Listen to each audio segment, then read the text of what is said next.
Echoes of Wisdom is a game about reconciliation.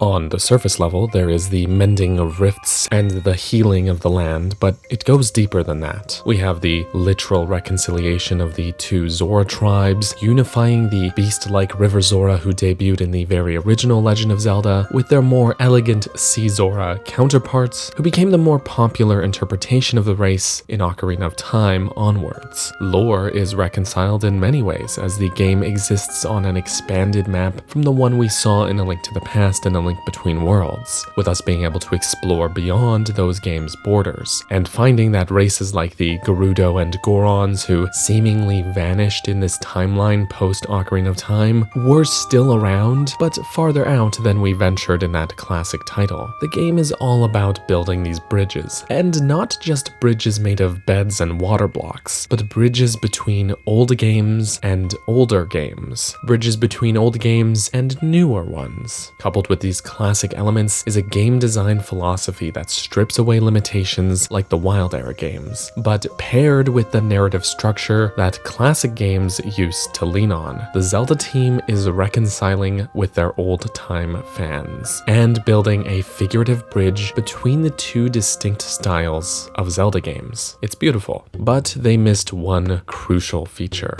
When bringing over gameplay elements from either side of the divide, the ability to change outfits was a no-brainer. Clothing options are featured heavily in both Breath of the Wild and Tears of the Kingdom, but of course it dates back to even the first Zelda game, where a blue and later red ring would change the color of Link's outfits and grant a defense boost. The same goes for the blue and red mail of A Link to the Past. Later games would instead give us different utility for these clothing options, with Link's Awakening allowing you to choose between blue for defense and red for offense, and Ocarina of Time giving heat resistance and water breathing. Also, Triforce Heroes exists. Capt, where are you going with this? I hear you asking. Well, I'm glad you did. Though to a lesser degree than the Wilds era Zelda titles, Echoes of Wisdom 2 gives us clothing options with differing effects. You don't unlock the ability to change clothes at will until after the game's first act. At the moment, you receive the royal travel attire, but still, it is always cool when you have some level of customization options. The effects are pretty limited, like the dancer's outfit improving the radius of your spins, and some of them are simply cosmetic, which is totally fine. But it's at this point in the castle when we get a temporary clothing option that we never get to use again. Zelda takes her hood down. During the game's first act, Zelda keeps her hood up as a disguise, so that makes sense. But after this point in the game, the disguise is no longer necessary. She lowers her hood, but then you get about 2 minutes of gameplay like this before you're forced to change outfits. You can put the disguise outfit back on, but you can never lower the hood again.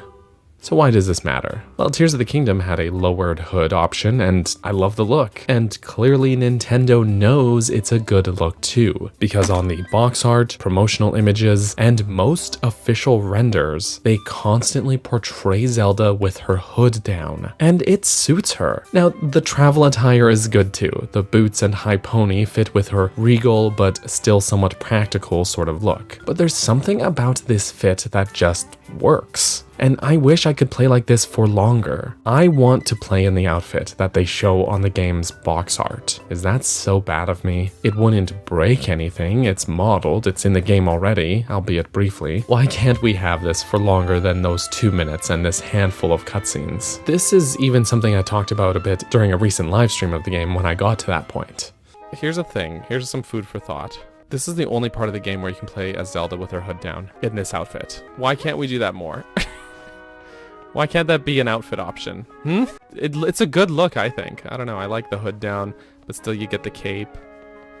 That's all I'm saying. It's a good look. Now, I've been talking quite a bit about this with some other Zelda YouTubers, and we've decided to form a movement with my pal the Bread Pirate at the helm. He's our fearless leader. This will be a peaceful campaign based on positivity. We love the game. We just want the hood down as an option. Now, for the sake of avoiding redundancies, I will direct you to watch Bread's video for more in-depth details, and maybe subscribe to his channel channel while you're there. But here's the gist of our movement. On October 31st, Halloween Day, we will be taking to Twitter and other social media platforms with the hashtag HoodlessZelda. We're hoping to get the message across to Grezzo. With any luck, they'll hear us out, and this is something that can be added in an update. Just remember to please be respectful. We are not looking to harass anybody, just to have our message be heard. We have an official Hoodless Zelda Discord server where we're exchanging memes, which is now open to the public as well. There's a link below so you can join the movement. So please spread the word, be respectful. Please go give Bread's video a watch, tell him I sent you, and I'll see you all online on the 31st. Cheers, my friends.